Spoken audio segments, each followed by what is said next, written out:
name is Angie Tucker. I'm a board member and secretary of Revelation Gardens. Revelation Gardens is a Benton County nonprofit working to reduce the number of pets in need in our community. We've started a weekly podcast called Our Weekly Pause on Sundays at 2 p.m. to talk about all things related to pets. Today's topic is animal welfare with Bruce and Rebecca Griffey.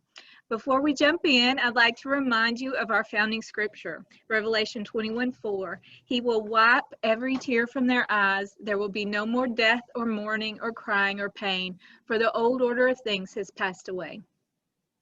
We are talking to Bruce and Rebecca Griffey today as somebody that is invested in the welfare of pets. We are not supporting them as a political candidate. We wanted to make that really clear because as a 501c3, we aren't supposed to lobby political candidates. So we wanted to make that clear before we started. We know that the Griffeys are conservative representatives and lawmakers. So if there are any folks with a different perspective, you're welcome to come on the show as well. Just message us so that we could schedule you for the show.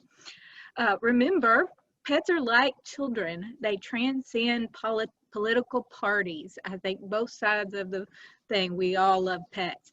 Dawn told me that her focus in grad school was community development and action, which is all about being a change agent and bringing positive change in the world. So we're trying to make this relevant to the average pet parent that wants to make positive change in the community. And part of that is legislature and laws and regulations. So our focus is going to be about that and how we can affect more change in our community from that perspective. So, good afternoon. Before we start, the Griffeys are all dressed up to clean up their property. Tell us about the tornado before we start so we can know what happened to y'all. Well, I guess a week from this past Tuesday, so it was technically last week, we were hit by a tornado. My husband was up in Nashville at the Capitol at the time, and it was kind of shocking.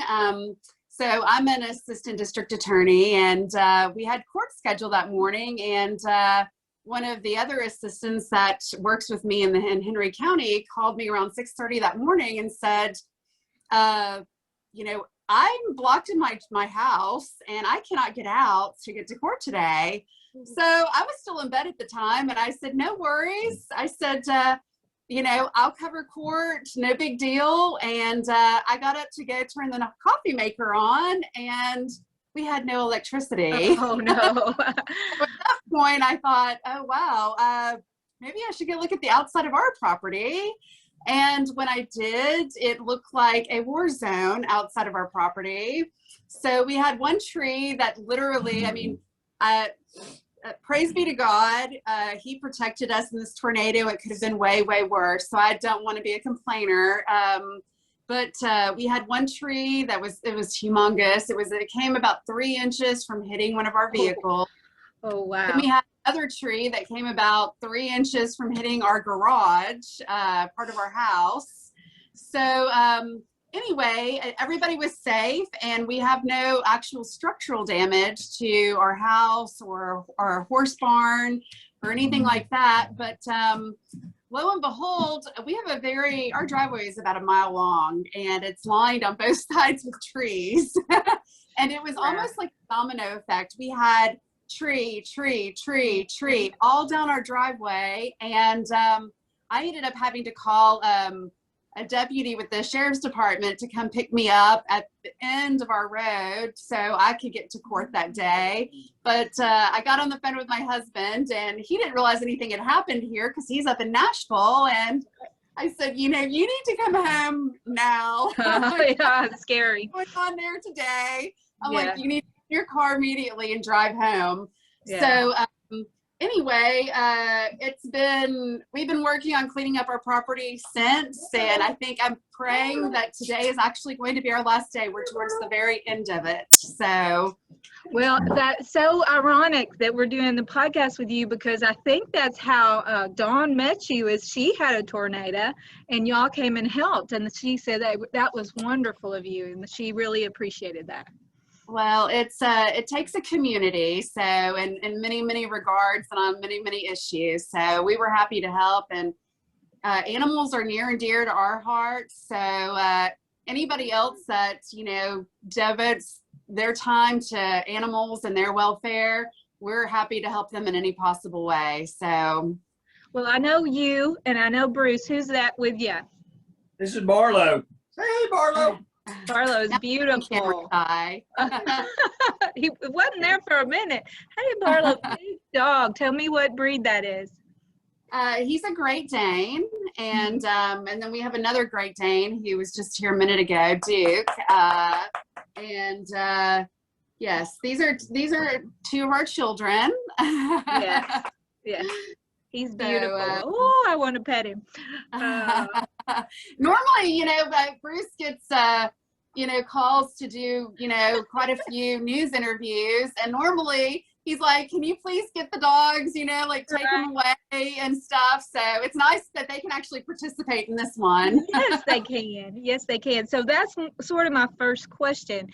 Dawn was saying that every time she talks to you, y'all talk about how much you have a passion for animals. So why are animals such a passion for you? Let's start with Rebecca.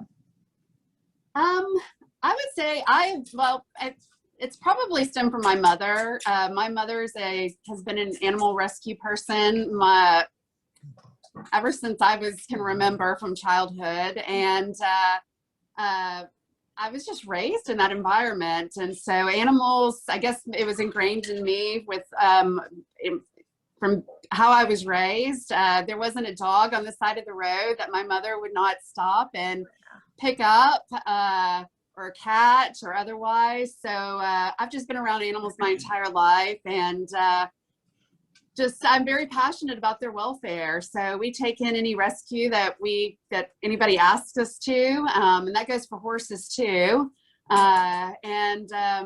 Bruce has always been, I'll let him speak, but when we met, he had 2 dogs and I had 2 dogs. At the time, I had 2 greyhounds that I'd rescued from the racetrack over in West Memphis.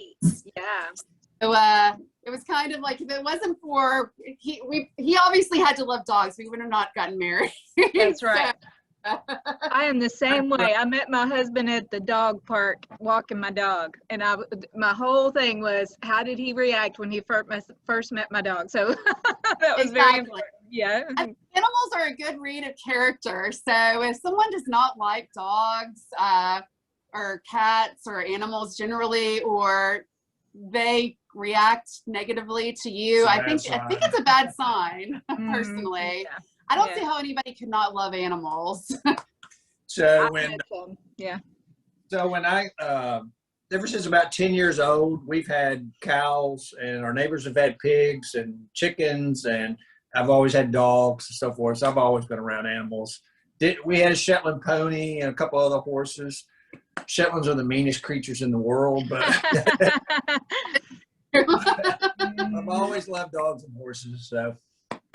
Well, I thought when I was reading about you, like you care about children too, and so like we said, they transcend political parties, and so I think a lot of what makes me want to take care of them, and Dawn, they don't have anybody. We're the advocates, and so I think that y'all want to be their advocates where you can, and so I saw that in the things that you've been trying to do. Absolutely, and I'll say, I mean, from my perspective, and he's been an assistant district attorney too, so he's seen similar things that I've seen, is that children have, and we are both huge advocates for children. Anybody that's vulnerable and susceptible to abuse or dominance or anything like that, we want to be an advocate for. But I'd say animals are a little bit different than children, because with children, you have an entire state agency devoted to children, the Department of Children's Services.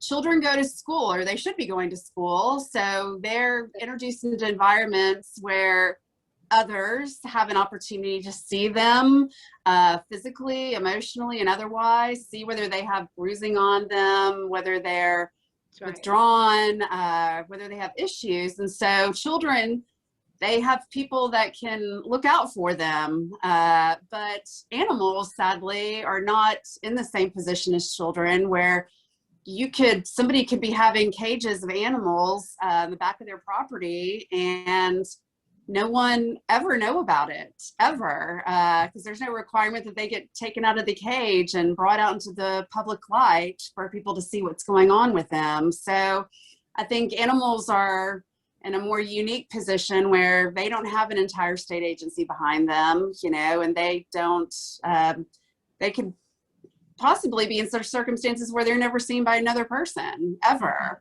In fact, I'm prosecuting a case right now, and I can't get into a lot of details with it about it because it's an active case, but someone was operating a puppy mill literally just down the street from us.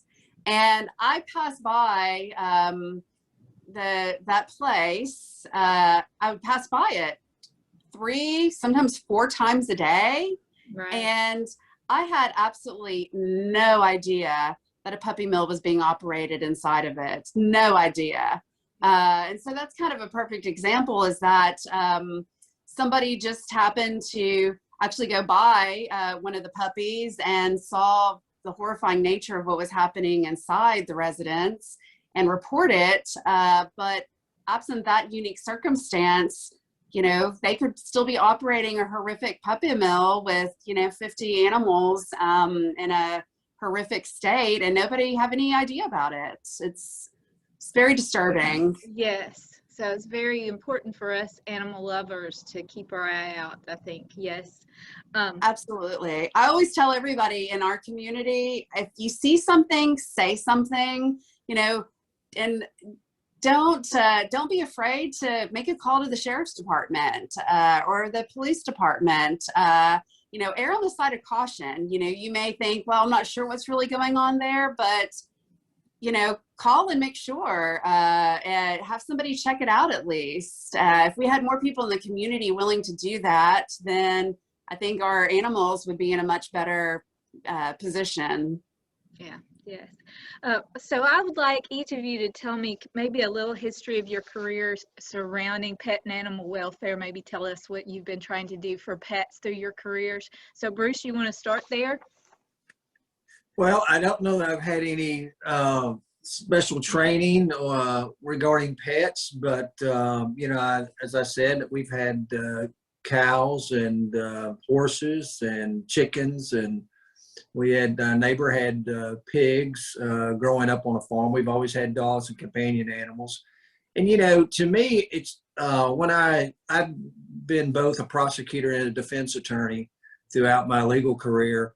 And when you begin prosecuting cases and you're trying to ensure that people or at least comply with the law, you know, and then our laws regarding animals, it's kind of a fundamental principle. Someone that has empathy has care and compassion for a child or so forth like that, or a companion animal, that's a fundamental human characteristic or trait that I think is important that we all have as humans in a community.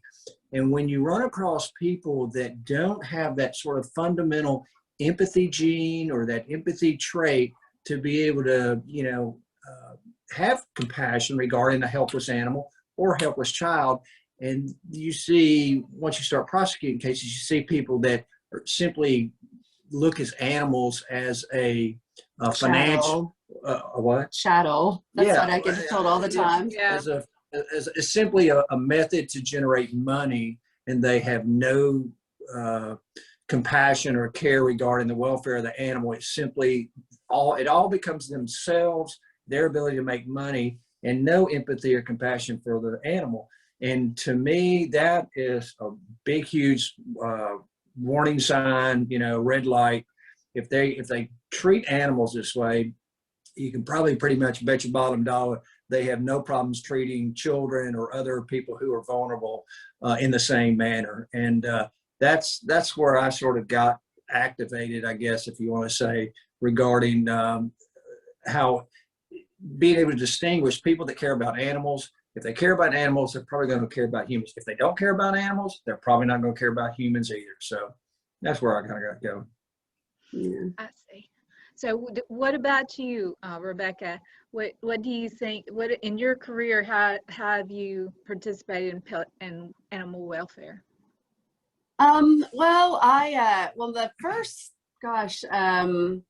10, 12 years of my career, I actually did corporate law litigation. So I was doing securities litigation specifically. So it didn't really create avenues where I could legally be a voice for victimized animals, but I kind of we did rescues and so forth as a means of helping them.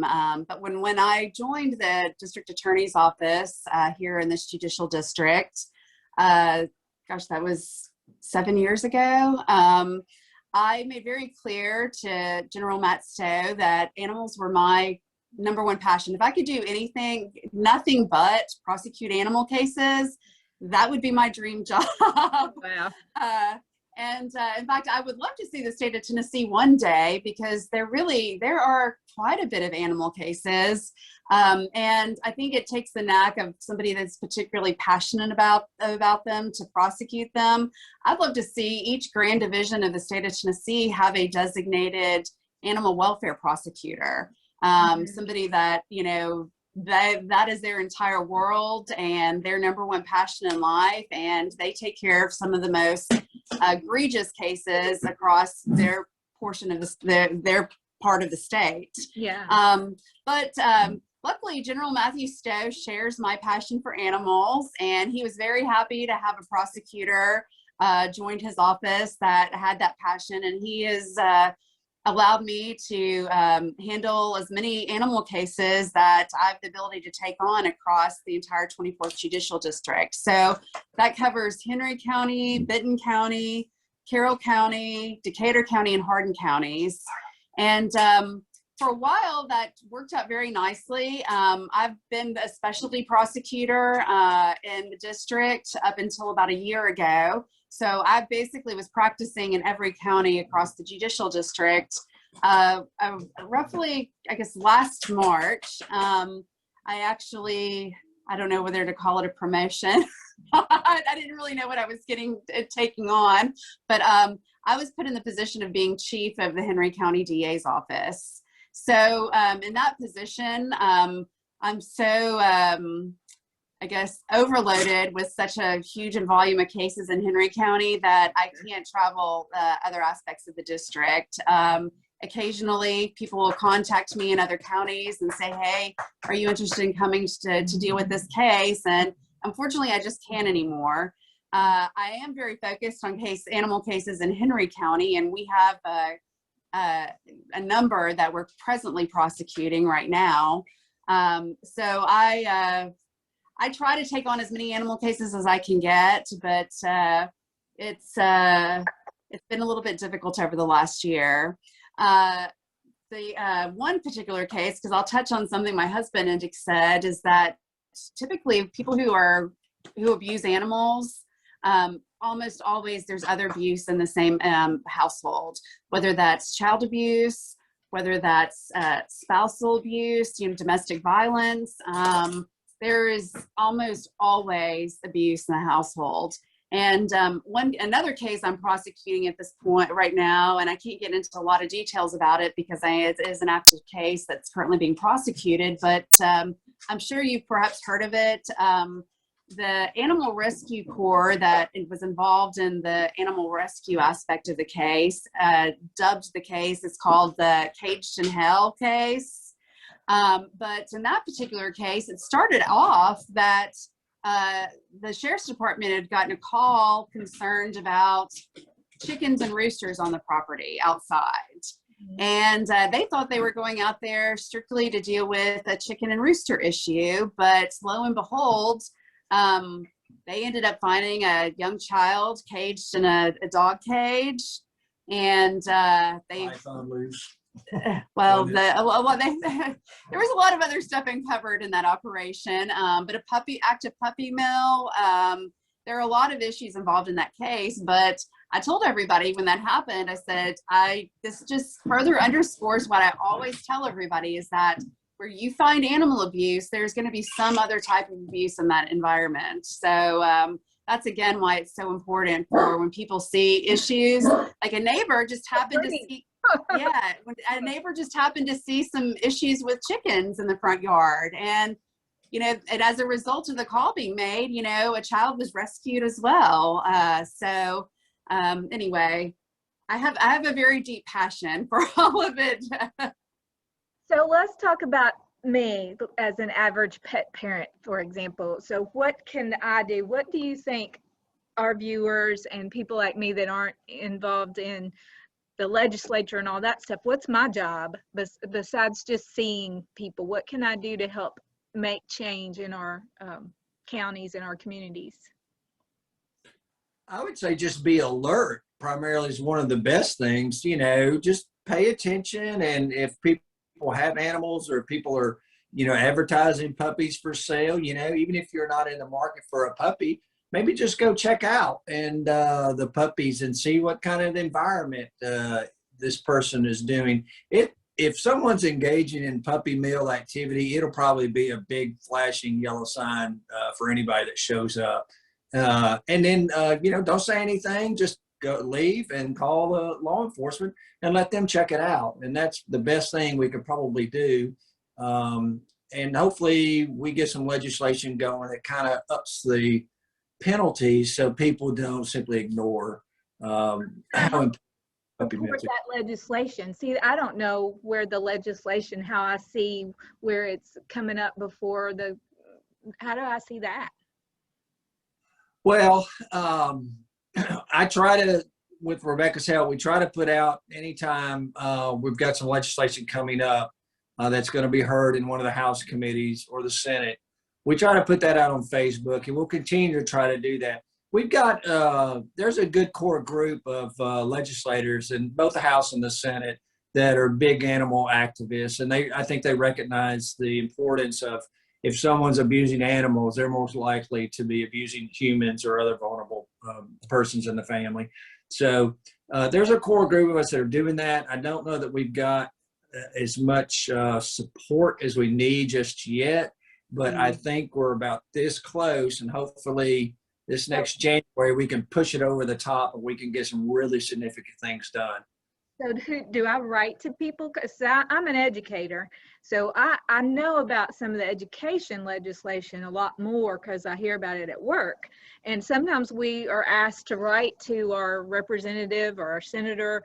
Is that what we do? Would we write and say, I support this bill or that kind of thing? Yeah, you can. It's very easy. If you're aware of the legislation, then we'll put out the bill numbers, the Senate bill number, House bill number, and then contact your state representative or your state senator. You can do it by email. You can just go on the state website for the Tennessee General Assembly, find my legislature. You'll find who your legislature is. There'll be an email link on there.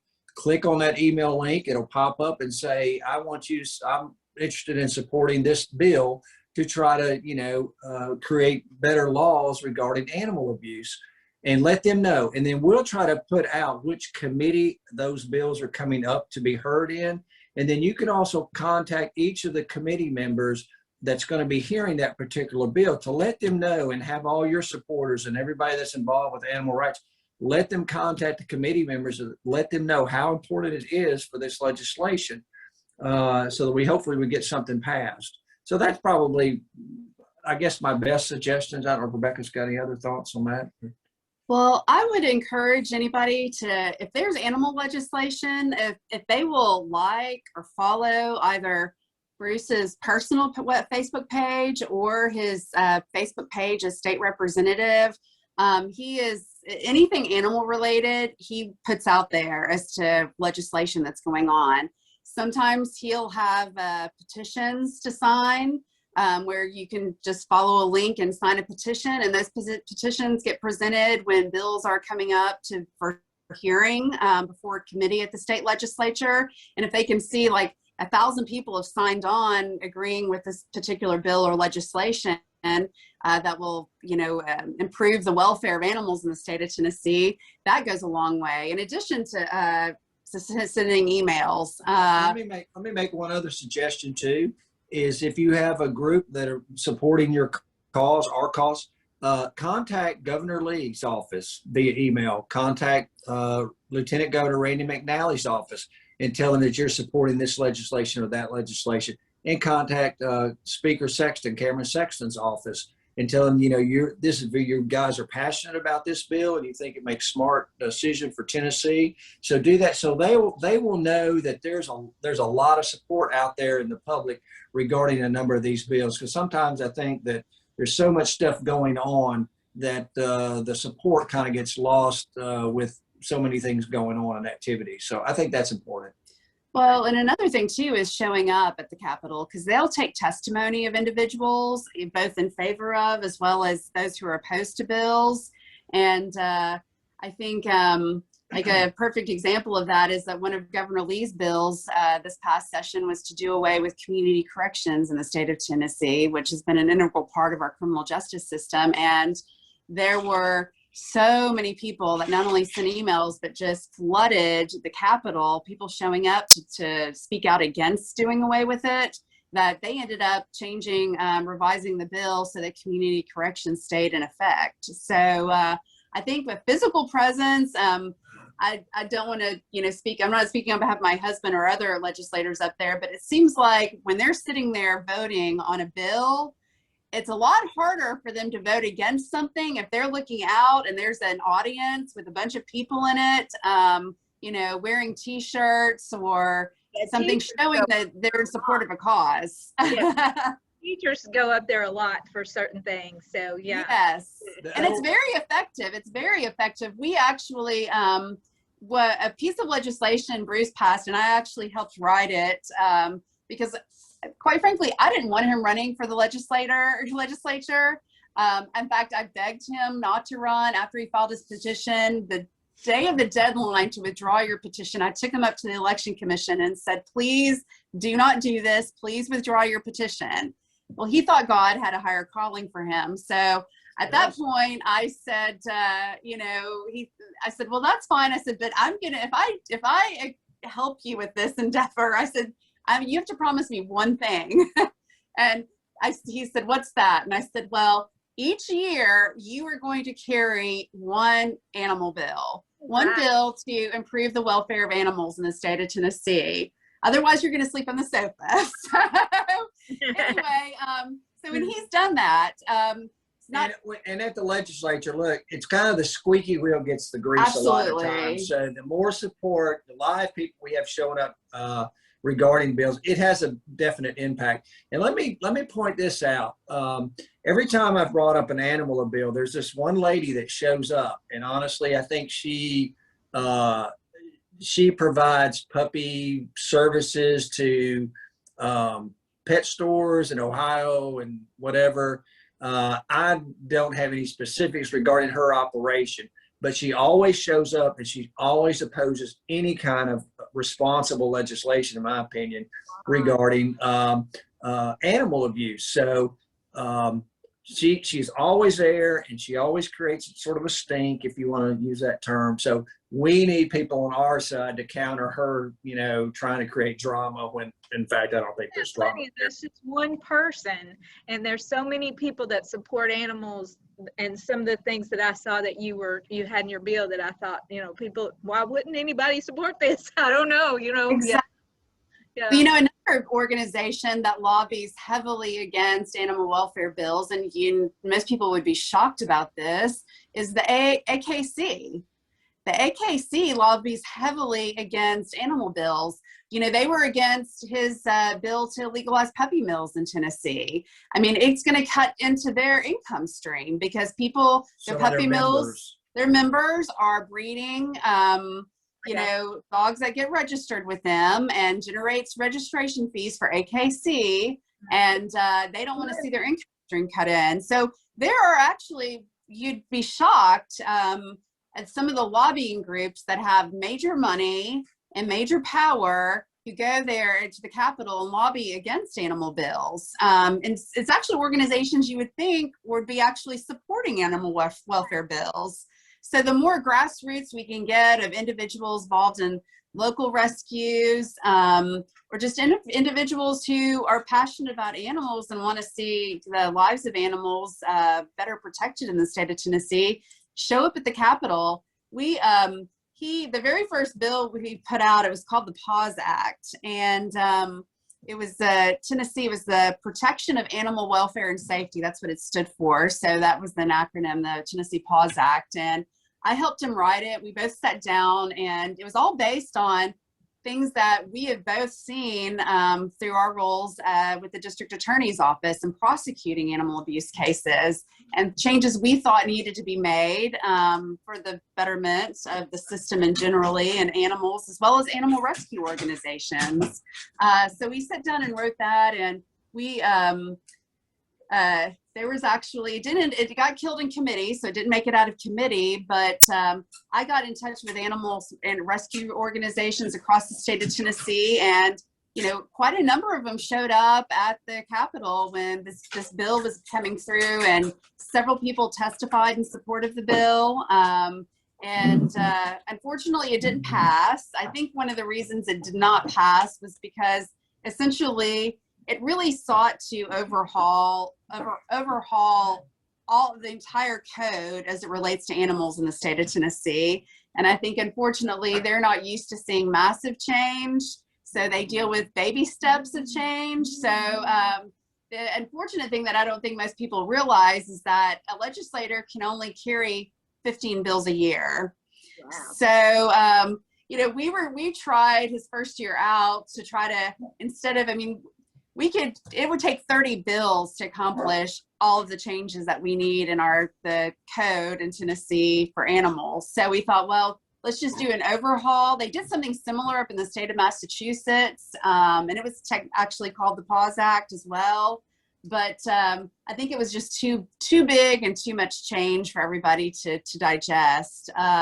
So we decided, well, we're going to take it piecemeal and break out things that are the biggest issues we saw. And that's why this year he came out with his bill to legalize puppy mills and essentially make it a C felony to operate a puppy mill in the state of Tennessee. With more than 15 animals, wasn't it?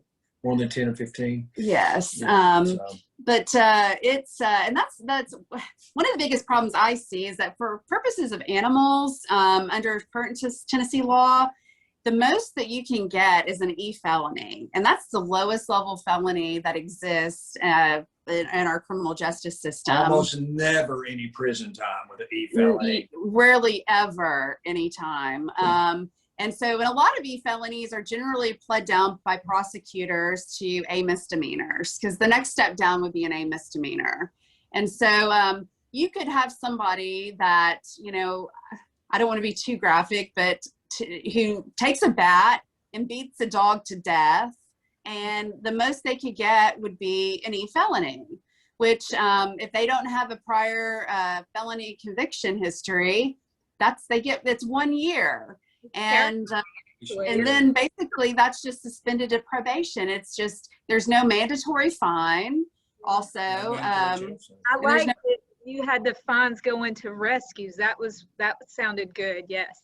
Mm-hmm. Absolutely. And that's the thing too, is that for so many crimes in the state of Tennessee, there's mandatory minimum fines.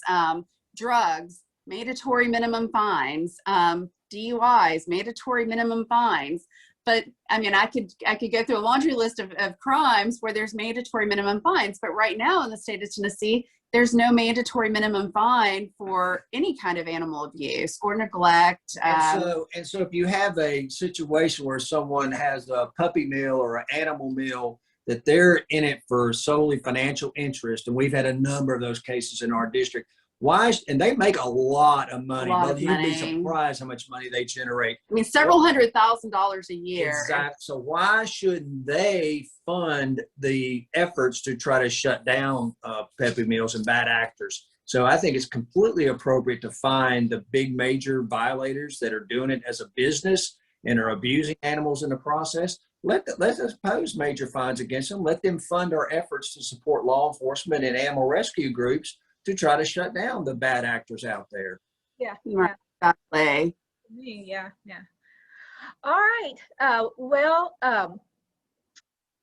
So as we end today, I'm going to ask you a very important question.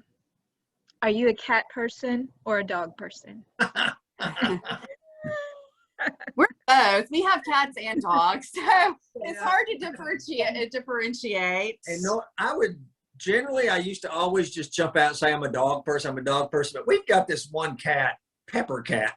You know, I'm not a huge cat fan, but Pepper Cat's a pretty cool cat. And Pepper's a killer. She gets squirrels and moles and birds, and she kills them and drags them up. We're like, hey, good job, Pepper. You know, so she brings us gifts. Yeah. She earns her keep around here. So that's so funny to me. There's always a person who says they don't like dogs or they don't like cats, and then one, and then they're like, except that one. And my mom tells me that's how it would be with children, because I don't have children because I didn't want any. And she said, if you had one, it'd be different. It'd be you would like it. I'm a dog person. I am a cat person too. I also have a bird, and I have 2 guinea pigs in my classroom. So I've got. Oh wow, that's cool. That's wow. Cool. So we appreciate your support of Revelation Gardens, and thank you for appearing on our podcast. We would also like to thank everybody for joining us, and we're going to extend a special thank you to our sponsors, the Camden Animal Clinic and Fox Sanitation. Through their generous support, we are able to bring you this podcast each week. Remember, if you have a pet-related question, email us at revelation.garden@gmail.com. Before we go, too, don't forget the flyer. Y'all come, too. Y'all come to some of our things. Oh, absolutely. Yes, we're having dog days this summer. So like I think it's every 3rd Friday of the year, we've got music, we've got speakers, we're going to have a food truck, and you can come pet the kitties. And I'm so excited. It's going to be great. Our first performer is June 18th. It's going to be Taylor Lynn. She's coal miner's granddaughter. And wow. yeah, we've got a lot coming. And if you want to see our flyer, come by Revelation Gardens up here and grab you a flyer and make some plans, because COVID's fixing to end, or we're hoping. And we're on that. Yeah. Yes. And we'll get to finally get out and do some things with our family this summer. So before I go, next week it'll be same cat time, same cat channel, but dogs rule. Thank you so much, Angie. Thank you. Thank you.